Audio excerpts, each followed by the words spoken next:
YUUUUUUUR. Welcome back to another video. Hopefully you guys are having a great day. If you guys haven't checked out my other videos, I've already done my top 5 players for the point guard position and the shooting guard position.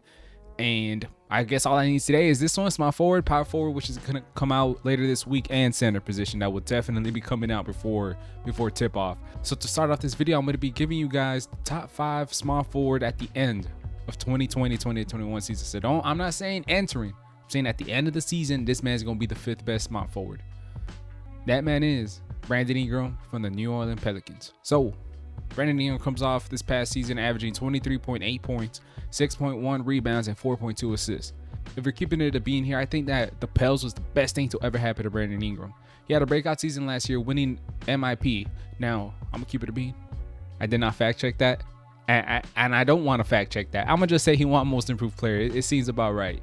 He was efficient all season long, which was one of the biggest questions that came from when he was a Laker. You know, he had spouts. You know what I'm saying? He had a good couple of weeks, a good couple of games, and then he goes off and gets like 12 points. B.I. kept his consistency all season long last season, and especially when he came back into the bubble. And he no longer hesitates when it comes to shooting the three. In a few games that we saw him play alongside Zion, you know, his usage did go down. You know, you got Zion, but he definitely improved in catch and shoot situations. Which I mean, if you're really gonna work with Zion, you gotta be a damn good shooter. You know, if you're gonna have Zion on your team, you gotta be a good shooter. And from I believe catch and shoot threes, he ended up averaging 60% last season, which is crazy. Which is actually no, not last season, since Zion joined the team. So still, that's insane. I think one of the biggest factors that B.I. has when it comes to being in the top 5 and possibly even coming up is if he meshes well with Zion.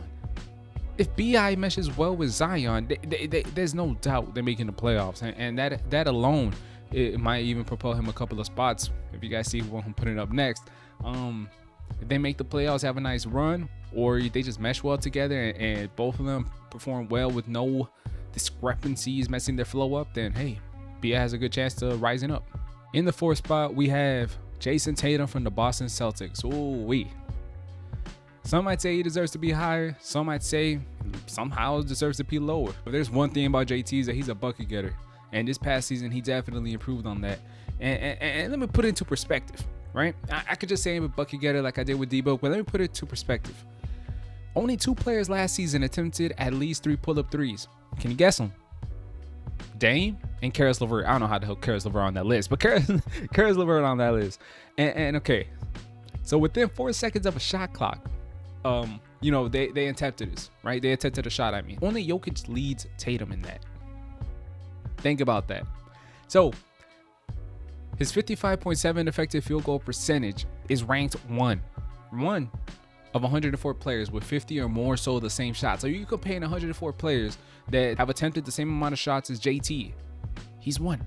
He has the highest percentage from those guys shooting the same kind of shots. So one of the reasons I put him top 4 and not anything higher is that his lack of playmaking. Every other athlete that I have from 1, 2, 3 is a way better playmaker than JT, and I feel like that's one of his biggest faults. You know, some might say it's defense, but I mean, when you got JB and you got Marcus Smart and you got a whole lot of wing defense being played on the Boston Celtics, you could let it slide a bit. And you're not really asking JT to go ahead and clamp up the other team's biggest guys. So I mean, it's high. And it's just his lack of playmaking and low assist numbers is what's really keeping me from putting JT in a top 3. If you could just improve his playmaking ability, I mean, easily I see JT drop it up to the top 3. Maybe not 1 and 2, but top 3 for sure. In the 3rd spot, we got Jimmy Butler from the Miami Heat. Ooh, now this one's gonna be a hot take. I know a lot of people are gonna disagree with me, and even I started disagreeing with myself when I was making the list. I was like, am I really gonna put Jimmy B above JT? Am I really gonna do that? I did. I weighed out the options as I was writing down my notes. I'm like, what the hell? Yeah, I definitely got to put Jimmy B up there. So, hear me out. Jimmy B ain't known for his offense. At some point last year, he was the least efficient offensive player in the league. One of them. That don't sit well when you was getting paid what you was getting paid, and you're supposed to be the star of the team, right? But he made it work. I mean, when you're looking at Jimmy B, you're not looking for 3-point shooting, by the way. The man literally is one of the worst. I think he shot like 23% from the 3-point line. God, man, that was his worst shooting percentage of his career. But he made it to the finals, right? And the good thing about Jimmy B is that he doesn't just settle for mid-range shots. He goes ahead and he gets 43% of his shots from the freaking paint, bro, from attacking the rim. That's insane. That's insane for a guard. That's insane to continuously do that, man. Y'all saw how that, throw up this picture, bam, throw that. You see how gassed he is? That's from attacking the lane every single possession, trying to get his teammates open.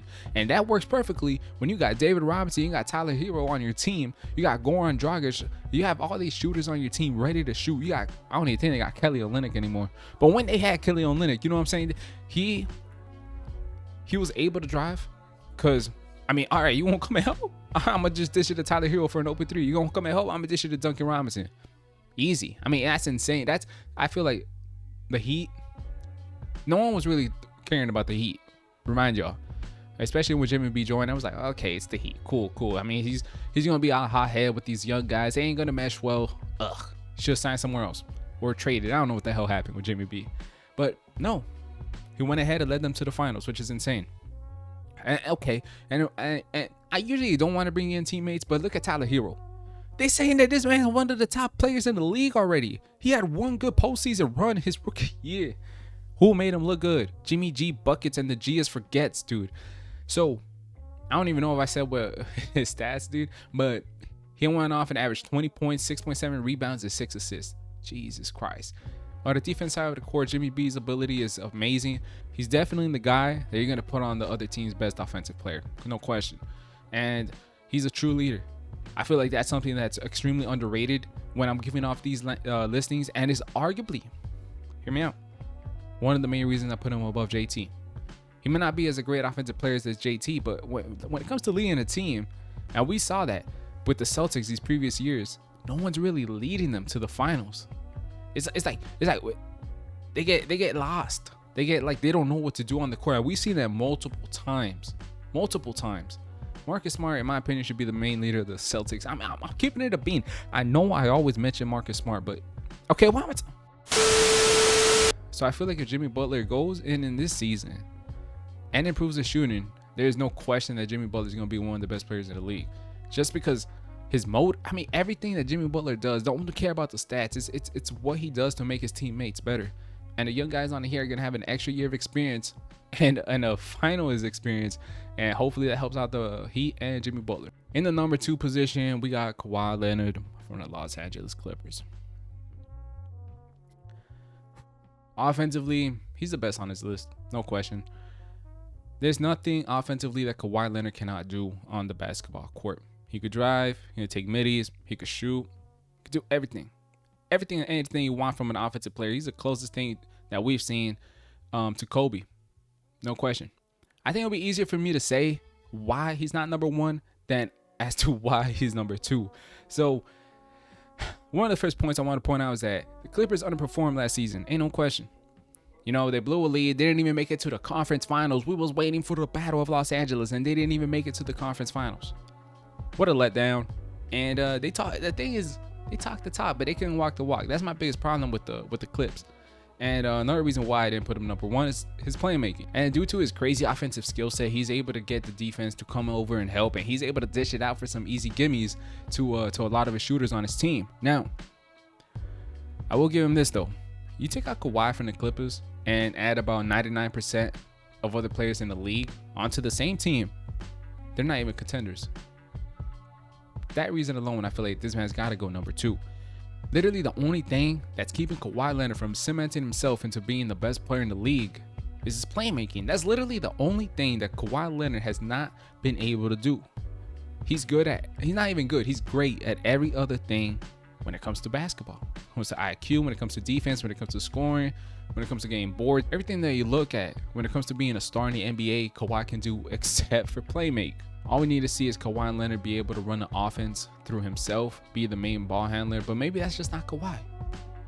Maybe that's the reason he's been so good for so many years. Maybe that's the reason why they didn't have success last year. Who knows? We'll go ahead and find out this season.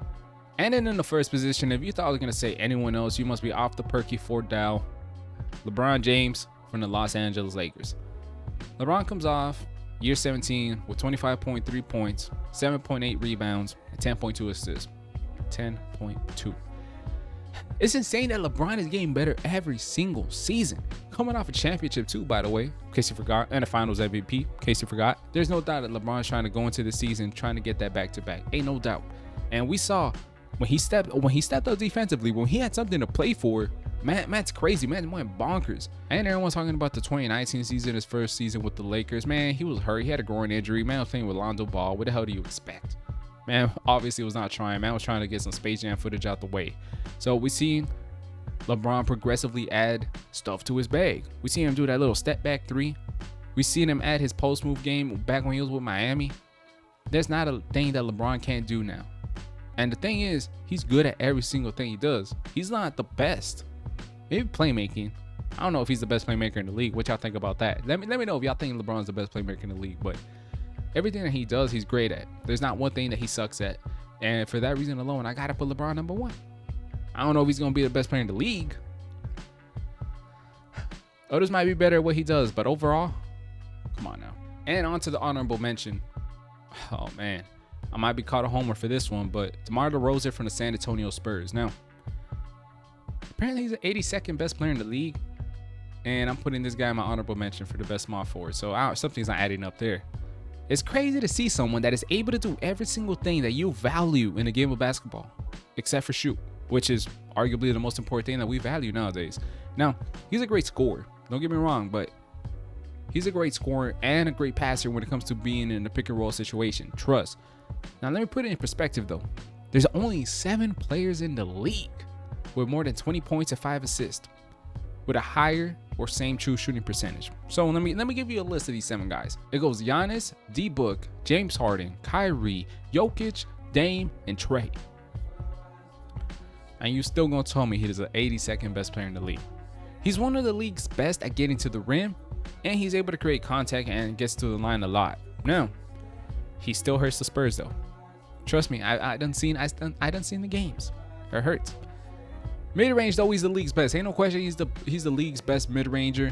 But at this point, what the hell does that matter to winning? Obviously, it don't matter to winning when the Spurs ain't making the damn playoffs. Running an offense through a guy like DeMar DeRozan is extremely difficult nowadays, but literally all we need to see is DeMar DeRozan go ahead and add a 3-point shot to his game, and we'll be snoozing. DeMar DeRozan will have a good chance to be a top 5 small forward in the league, but once he starts shooting, I don't see DeMar DeRozan climbing up here. I don't, but I had to give him the benefit of the doubt when that's what the honorable mentions are for. For me to say that, hey, all they need is this, and they might go ahead and be a top 5. Who knows? All in all, the outlier to make him a top 5 small forward, in my opinion, is him becoming at least serviceable from the 3-point line and a better offensive leader, especially down the stretch, man. Especially down the stretch. I feel like that's what definitely hurt him. My other pick for an honorable mention in the small forward position is Gordon Hayward. Man, someone put him over BI. And I know I said I don't really look at this when I'm making this, but I really needed some help when it came to the small forward position. They were putting Gordon Hayward over BI, and that to me is blasphemy. I'm not gonna do that.